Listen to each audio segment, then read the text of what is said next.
10대 재앙 중 두 번째는 개구리 재앙입니다. 개구리 재앙은 애굽에 임한 10가지 재앙 중 두 번째 재앙입니다. 성경 출애굽기 8장에 기록되어 있는데 하나님께서 모세와 아론을 통해 애굽 왕 바로에게 경고하셨음에도 불구하고 마음을 강팍하게 하자 일어난 사건입니다. 애굽의 나일강은 생명의 젖줄과 같은 존재였는데 이미 첫 번째 재앙에서 강물이 피로 변하면서 큰 충격을 준 상황이었습니다. 그런데 두 번째로 임한 개구리 재앙은 사람들의 삶 깊숙한 곳까지 침투했습니다. 바로는 이 재앙으로 인해 괴로워하며 모세와 아론을 불러 하나님께 개구리들을 거두어 달라고 간청했습니다. 그러자 모세의 기도로 개구리들이 죽게 되었고 시내와 들, 집안에 쌓여 심한 악취를 풍기게 되었습니다. 그러나 바로는 안도하자 다시 마음을 완악하게 하여 이스라엘 백성을 놓아주지 않았습니다. 이 재앙에는 중요한 의미가 담겨 있습니다. 개구리는 애굽에서 다산과 생명을 상징하는 여신 헤켓과 연관된 신성한 존재였습니다. 하나님께서 개구리를 통해 재앙을 내리신 것은 단순한 불편이 아니라 애굽 사람들이 섬기던 신을 무력화시키고 헛된 신앙을 드러내시는 것이었습니다. 즉, 개구리 재앙은 애굽 신들의 권세를 무너뜨리고 오직 여호와 하나님만이 참된 주권자임을 드러내는 사건이라 할 수 있습니다. 또한 개구리 재앙은 개구리가 하수에서 무수히 생겨서 올라오고 개구리가 모두 죽는 것을 통해서 하나님께서는 우주 만물의 생사를 주관하는 여호와이심을 알려주셨습니다. 재앙의 시작과 날짜는 1월 3일 토요일부터 1월 4일까지입니다. 하나님께서는 모세를 바로에게 보내어 개구리 재앙을 예고하셨습니다. 그리고 아론이 하나님의 명령에 따라 지팡이를 잡고 애굽 물들 위에 팔을 펼칠 때 개구리 재앙이 시작되었습니다. 아론이 모세를 통해서 하나님의 말씀을 듣자마자 즉시 순종하였음을 나타냅니다. 피재앙에도 불구하고 바로가 이스라엘 백성을 보내지 않자 하나님께서는 바로에게 가서 경고하고 개구리 재앙을 일으키게 하셨습니다. 모세가 바로에게 가서 개구리 재앙을 선포하고 일으킨 것은 7일간의 피재앙이 마친 다음 날인 1월 3일 토요일에 시작되었습니다. 이어 개구리 재앙을 당한 바로는 모세와 아론에게 여호와께 구하여 개구리를 나와 내 백성에게서 떠나게 하라라고 요청하였습니다.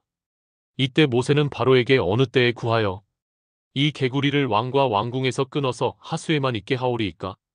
내게 보이소서라고 되물었고 이에 바로가 내일이니라라고 대답하였습니다.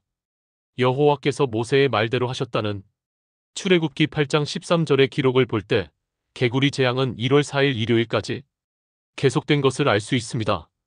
재앙의 결과는 무엇일까요?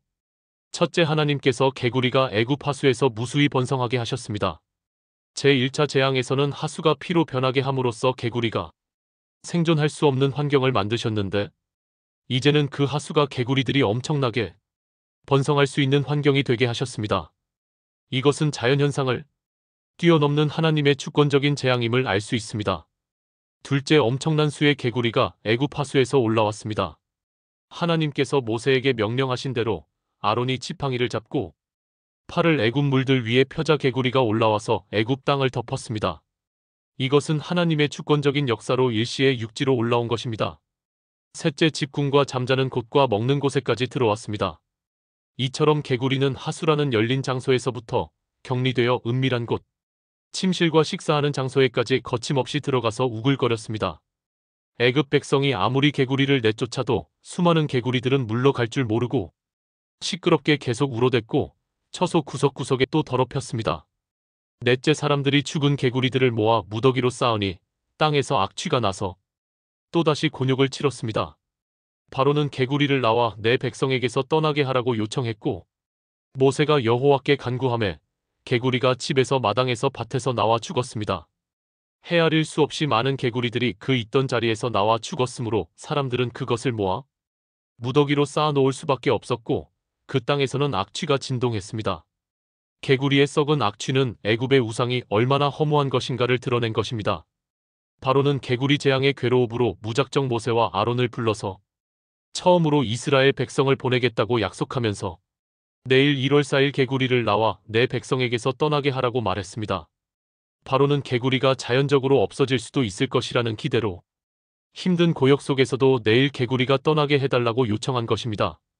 그러나 개구리 떼가 다 죽는 것을 본 바로 왕의 마음은 다시 완강해져서 이스라엘 백성을 보내지 않았습니다. 하나님과 하나님의 사람 모세와 아론은 약속을 지켰으나 바로와 그의 조종자 사단은 변심하여 약속을 깨고 거짓말을 계속하고 있는 것입니다. 사단의 속성은 변심하여 약속을 깨고 거짓말을 하며 감사하지 않습니다.